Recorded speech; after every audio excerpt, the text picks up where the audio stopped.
नमस्कार दोस्तों, स्वागत है आपका GSY अमन सर क्लास में।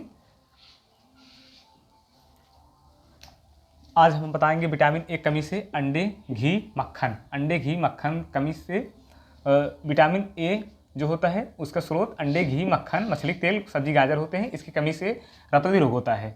विटामिन ए की अगर आपके अंदर कमी है तो आपको रतौंधी रोग होने की संभावना बहुत ज़्यादा बढ़ जाती है। उसके बाद रात में देखने में दिक्कत, इसके रोग के लक्षण है रात में देखने में दिक्कत हो रही है तो आपको रतौंधी रोग हुआ है। कौन सा रोग हुआ है? रतौंधी रोग हुआ है। कहाँ से आपको ठीक करना है? विटामिन ए प्राप्त करके ठीक करना है। क्या क्या खाना है? अंडे, घी, मक्खन, मछली, तेल और सब्जी, गाजर खाना है। इससे आपका विटामिन ए अच्छी मात्रा मिलेगा, रतौंधी रोग में आपकी सहायक होगा ठीक करने में। उसके बाद सेकंड बात करते हैं विटामिन बी कमी से क्या होता है। विटामिन बी कमी से जो आपको है बेरी रोग होता है। ये प्राप्त कहाँ से होता है? अनाज के छिलके, अंडा, मछली, दूध, पनीर से प्राप्त। आप इसे आसानी से ठीक कर सकते हैं। इसमें लक्षण क्या है? होंठ का फटना, हाथ पैर में दर्द। जिसके जो है होंठ का फटना हो या फिर हाथ पैर में दर्द हो रहा हो तो आप को समझ लो बेरी रोग हो रहा है। विटामिन बी आपको उचित मात्रा में लेना है।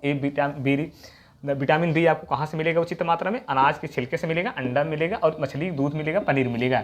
यह इसके लक्षण हो गए दोनों। उसके बाद थर्ड बात करते हैं विटामिन सी। विटामिन सी आपको कहाँ पे उचित मात्रा में मिलेगा? विटामिन सी आपको नींबू, आंवला, मौसमी, संतरा मिलेगा। विटामिन सी कमी से क्या होता है? स्कर्वी रोग होता है। स्कर्वी रोग ठीक करने के लिए आपको विटामिन सी खाना पड़ेगा। विटामिन सी में आप कहाँ पर प्रचुर मात्रा पाएंगे? आंवला में इसका प्रचुर मात्रा होता है। इसके लक्षण कौन कौन से हैं?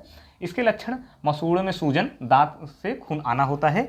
उसके बाद विटामिन डी की बात करते हैं। विटामिन डी की अगर आपकी कमी हो गई तो सूखा रोग आपको पकड़ लेगा। सूखा रोग होता है हड्डी कमज़ोर हो जाती है। सूखा रोग में आपकी हड्डी कमज़ोर हो जाएगी।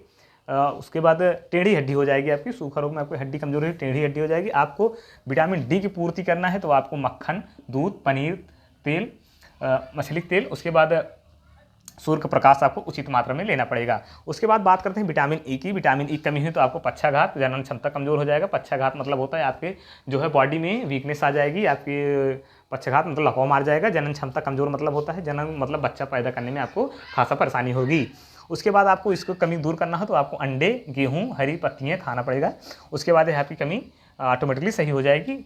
आप देखते हैं इधर शरीर के अंग काम न करना। इसके प्रमुख लक्षण बात करते हैं। शरीर के अंग काम इसमें नहीं करते हैं, इस प्रकार होती है। उसके बाद विटामिन के की बात करते हैं। विटामिन के आपको कहाँ से प्राप्त होगा?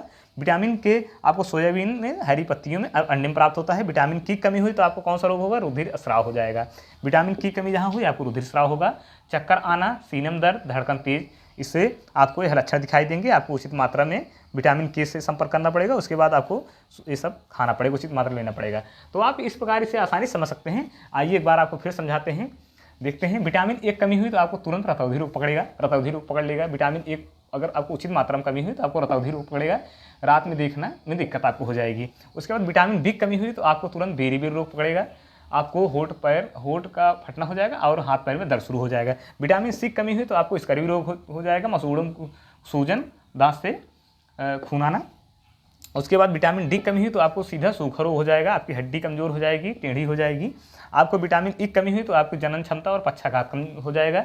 पक्षाघात मतलब पैरालिसिस, तो जनन क्षमता मतलब होता है बच्चों को पैदा करने में दिक्कत होती है। उसके बाद आप बात करते हैं विटामिन के बारे में। विटामिन के कमी हुई तो आपको रुधिर स्राव हो जाएगा। इसको दूर करने के लिए आपको विटामिन के लेना पड़ेगा। चक्कर आना, सीने में दर्द, धड़कन तेज हो, इसका प्रमुख लक्षण होते हैं। धन्यवाद दोस्तों। आपको यह क्लास कैसी लगी कृपया कमेंट में अवश्य बताएं।